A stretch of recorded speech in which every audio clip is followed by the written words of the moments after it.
brown bag art talk for the most popular show of the Art Center, the Howland Community Open exhibition. It's also one with the longest title, and I wish that I could spell community better, because I misspell it each and every time. Because in that title, I do think it is the most important part, the community. Open is important too, because it means that we're not putting any value judgment on your artwork, even if we think like, we still hang it up and we don't say. And I'm glad to say that there is nothing that I would say of, I can be so undiplomatic at times, it's awful.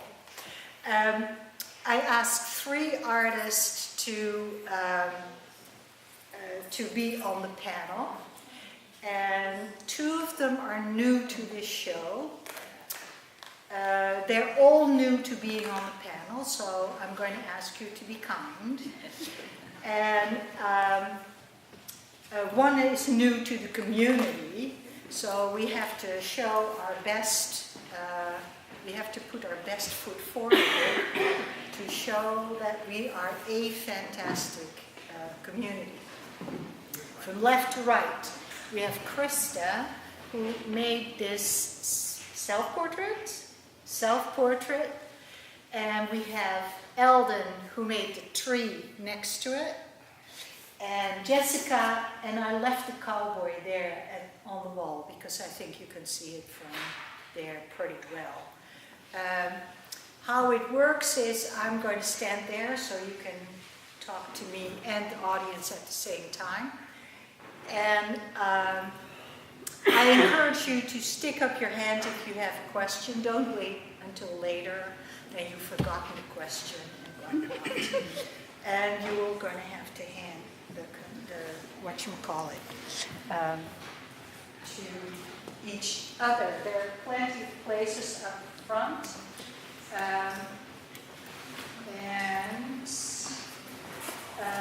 I'm not checking my phone, I'm checking the time.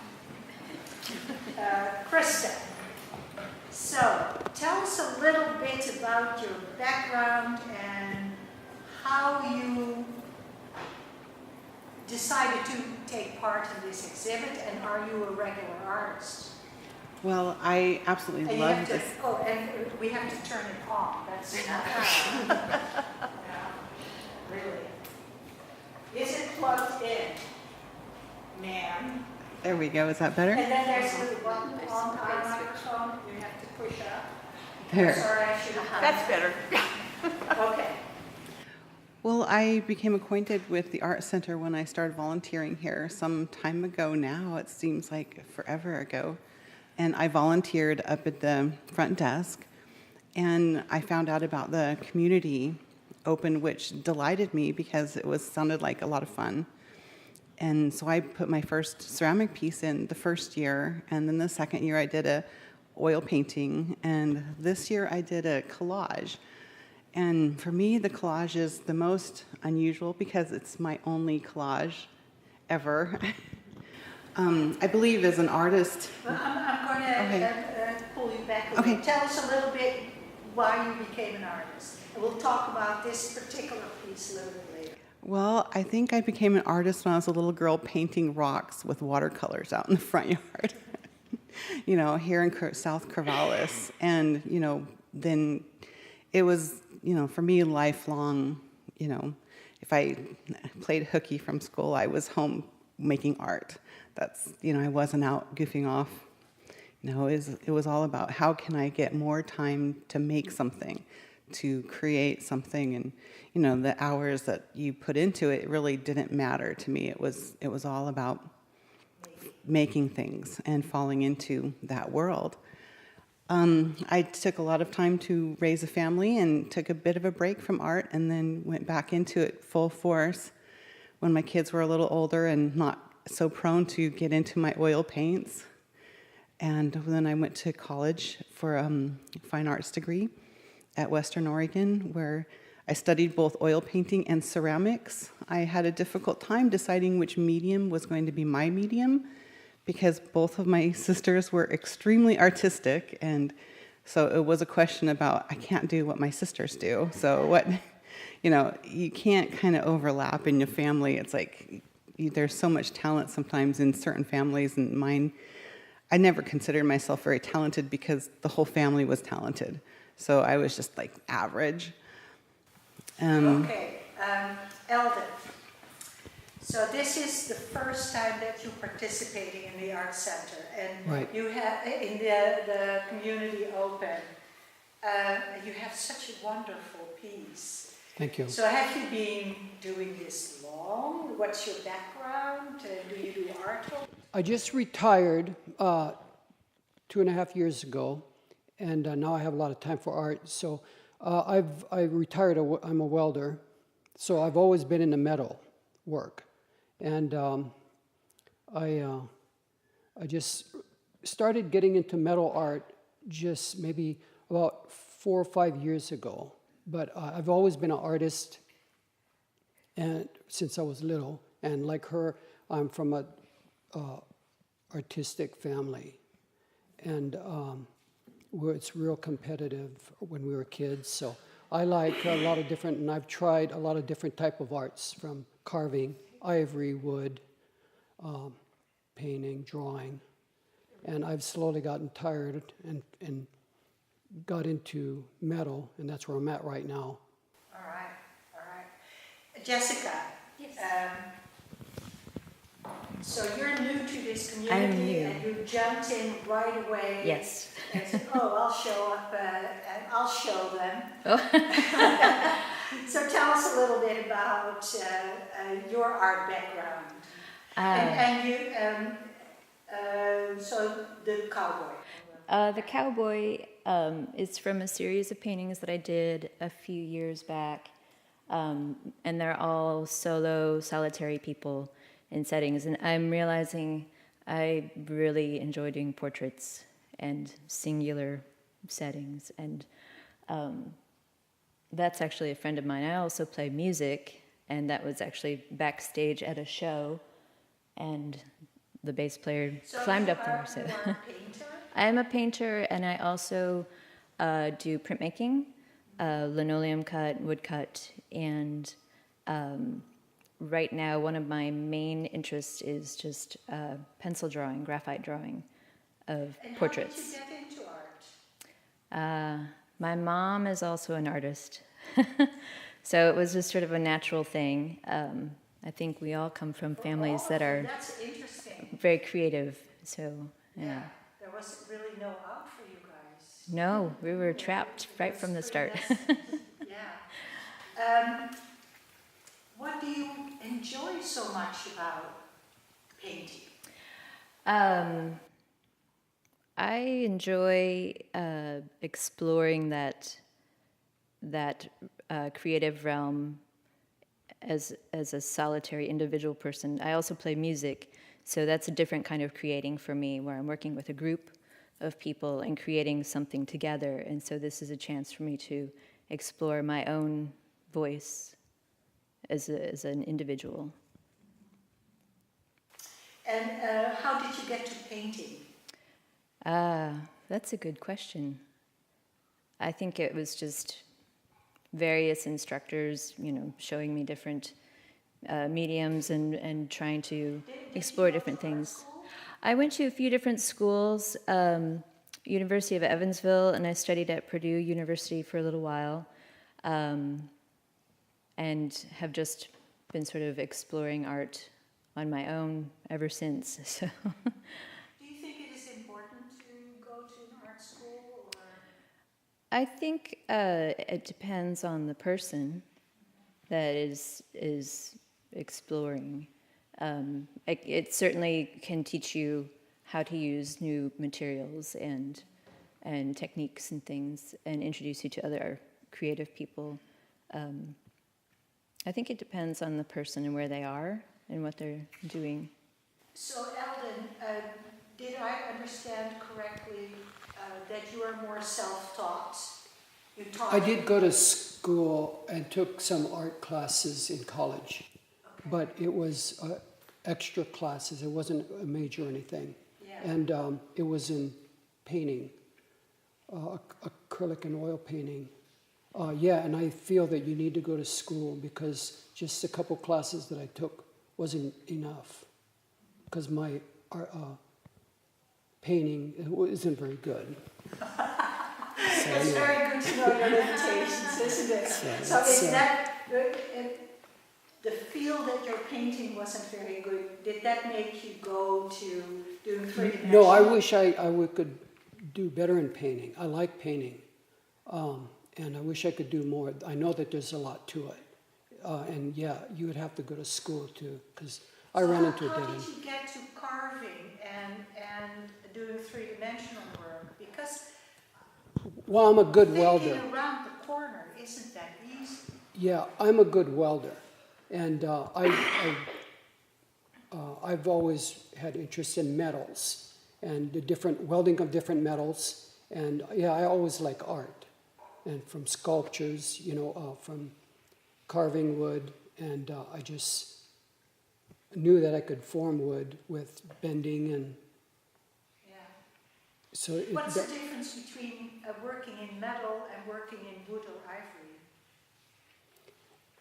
Well, the tools with carving is, it's just like making carving and having a solid piece of wood and just working with it and carving what you see in there out.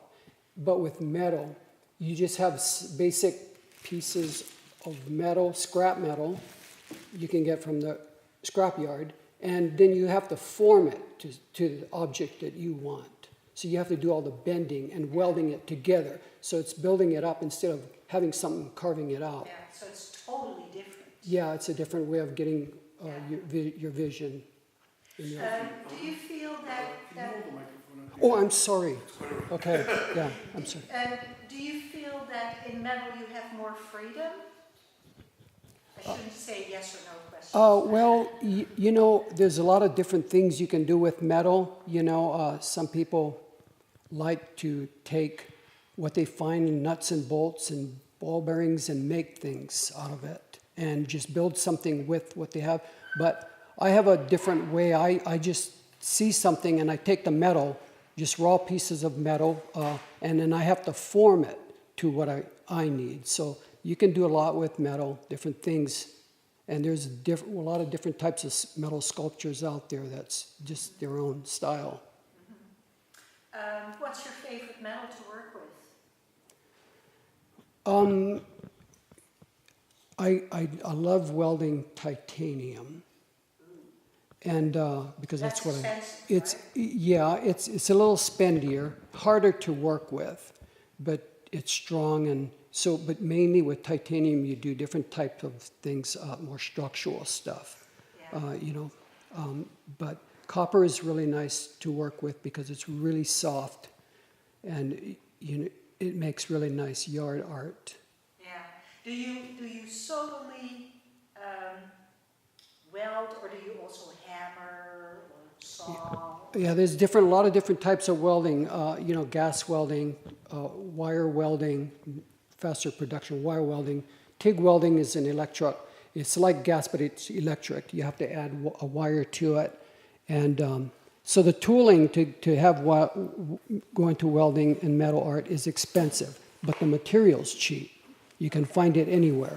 Was it hard for you to retire and to have to let go of all that fantastic equipment that you had when you were working and now you were? Yeah, they have more industrial equipment to work with, but I do have the small enough stuff. I have a small welder at home, a small plasma cutter. I don't know if you know what a plasma cutter. It's like it's a torch that you could.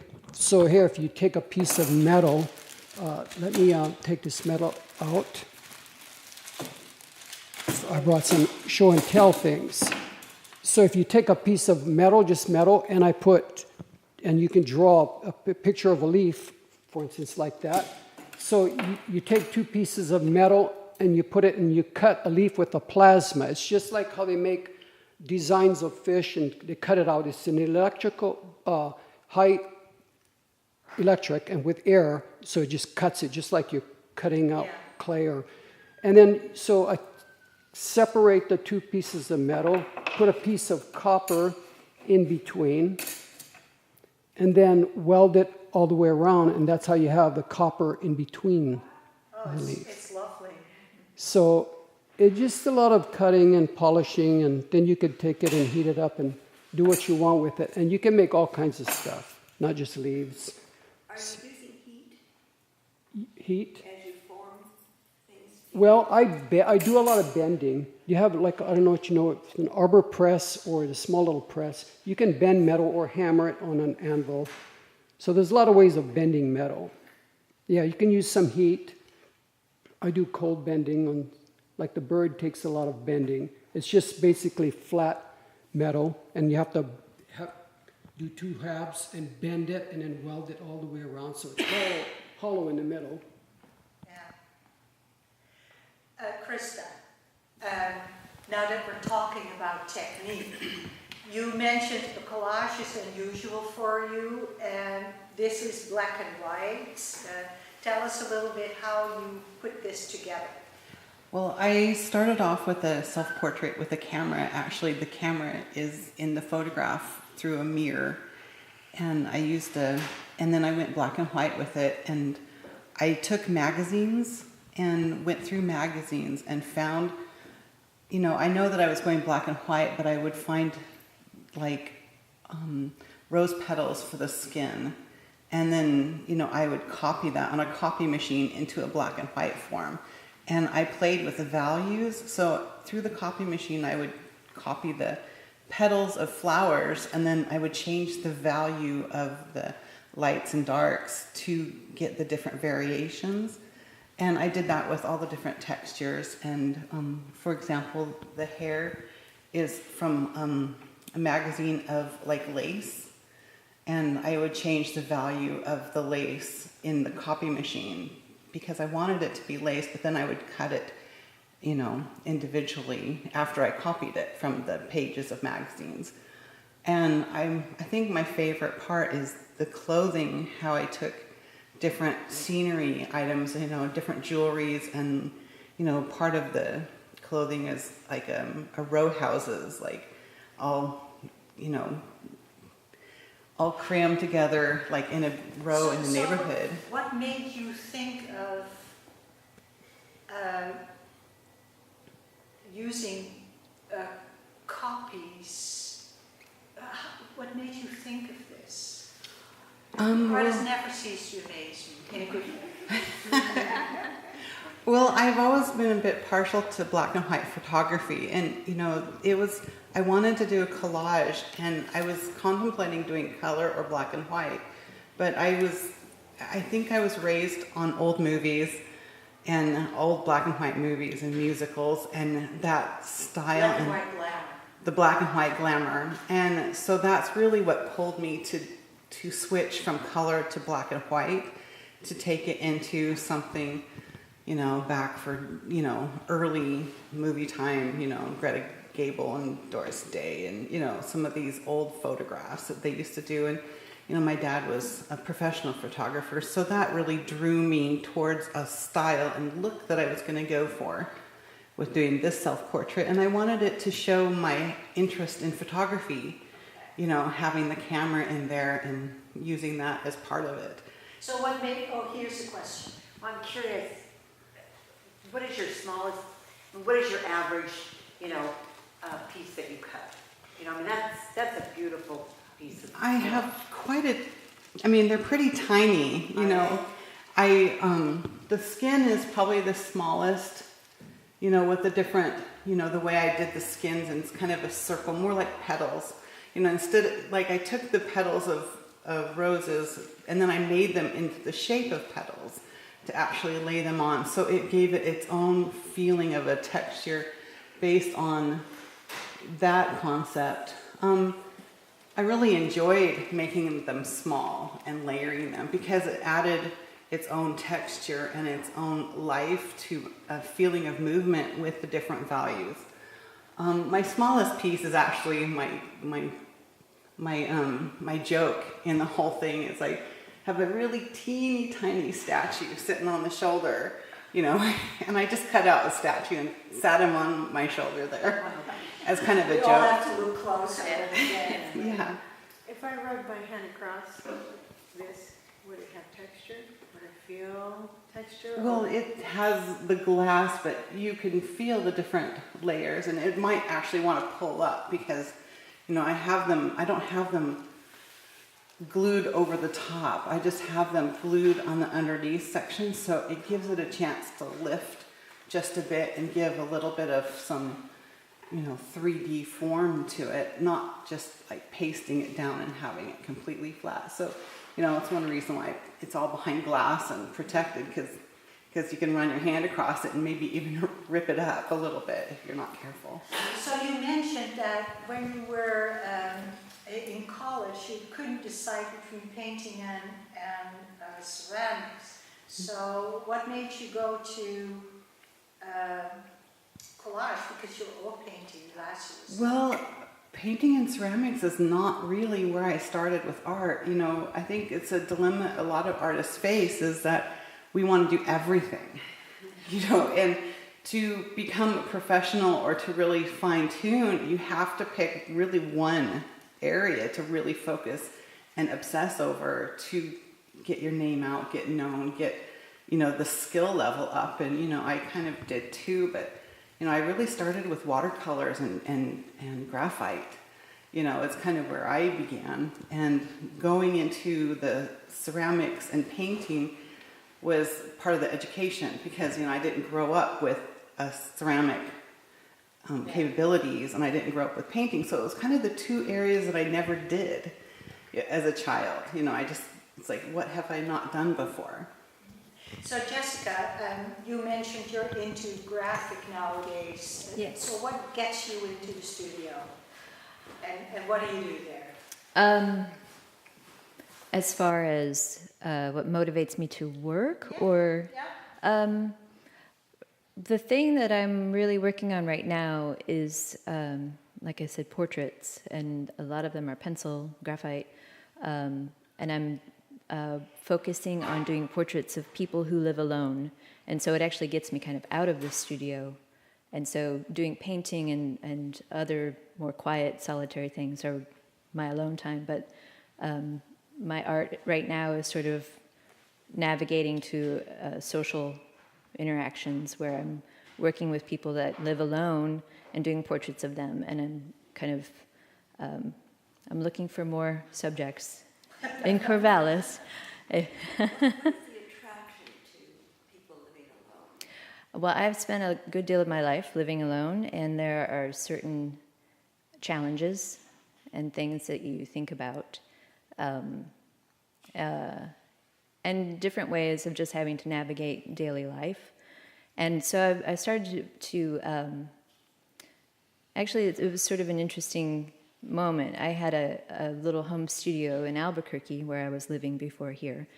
And I had a little open house, and I invited people. And the only people that showed up all lived by themselves. And I thought, well, that's really strange. Why did that happen? Because I invited a lot of people. And I started to realize, I also lived alone, and I started to realize there's a segment of people that kind of navigate the world without really interacting the same way that other people do. And it didn't matter about age. And so I'm doing portraits of young to old. It doesn't matter who they are. They just have to live by themselves. Cats and dogs and pets are fine. But it's a really interesting and engaging topic, and I'm hoping that this will sort of springboard into another resource for people that live alone, some sort of a social, I'm not sure what that's going to be yet, but... So you're sort of thinking of a community of people that are living on their own. Yes, yeah, and so I have a lot of people in the Southwest that have sort of participated and want to as well. I'm looking for more people around here. But eventually I want to get to the spot where I'm doing kind of like a tour around the country and staying in one city for a little while and doing portraits and going to the next place and sort of gathering information. So it's getting me out of the studio rather than in. But that's all right. If artists tell me it's a lonely place at times. It is. You know, And so is living alone. It can be. Yeah. It doesn't always have to be, but it can be. And I think there's an interesting connection there. And so I feel like I can maybe... So your subject matter is really connected with your life. Yes. So Elden, tell us about your subject matter. This is a tree. Tell us a little bit about how you come to do a tree. Do you do trees all the time, or? No, I don't. My next piece of art would be totally different, Okay. except it would be I'll try to utilize all kinds of different metals, and I like working with copper. So it could be a wall piece, three-dimensional. For instance, I have a metal frame with a wood frame behind it, and then it's a metal frame that's round with a circle, and then I put a piece of mirror inside. Then I may have a bunch of tubing that I make to look like seaweed, and then I make this flat object with fish on it, copper fins with finish on both sides, and then I weld it to the maybe 3 or 4 fish on this piece of seaweed that's going out to the fish to it, but I weld it to where behind the fins, and so where you can't really see it. That is connected to that seaweed. But so I take that object and then stick it in the forefront of the metal frame, so that there's a mirror behind it, so that when you put it on the wall, the fish and the seaweed is about an inch away from the mirror, so that when you look at it, it's three-dimensional. It looks depth, and then it looks fuller, like you have another picture behind it. Yeah. So I do stuff like that that's totally different, than just... So do you think out each piece at length and then you go for that one piece, or do you work at more pieces at the same time? No, just usually I focus on one thing and I'll finish it. Okay. I just keep working on it. And it takes me, some of those things take me 40 to 60 hours. Yeah. So I'll spend a lot of time on something. There's a lot of polishing. So Jessica, how's that for you? Do you work on one portrait or No. or just on a smaller sheet? Right now I have an oil painting portrait that I'm working on, and then I have another larger, more just abstract piece. I like to do a lot of abstract. That's my personal fun time with art, and but the portraits really draw me in and then I'm also sketching some ideas for a print that I want to do, but I'll do that. I'll sort of get some ideas out and sort of stack them up for later. So what do you feel is the difference between doing portraits where people really want the person to look alike, and abstract work? I think abstract is way harder than non-abstract, because you don't know, you don't have a reference. You don't, and it's very unique to each artist. I feel. I can show somebody my abstract paintings and say well, this one's not done, and they'll be like, I have no idea. Why? How do you know it's done or not? I think it's a very organic expression of that particular artist. Shapes, when you colors. Do abstract, do you start with an idea, or is it a composition of colors? I start with shapes and colors, and I think that is largely because of my music background, and so a lot of the way my brain thinks about music is also in shapes and colors, and so that translates very easily for art, I think. Finishing those is where you start to get into the fine details of how far do you go. Yeah.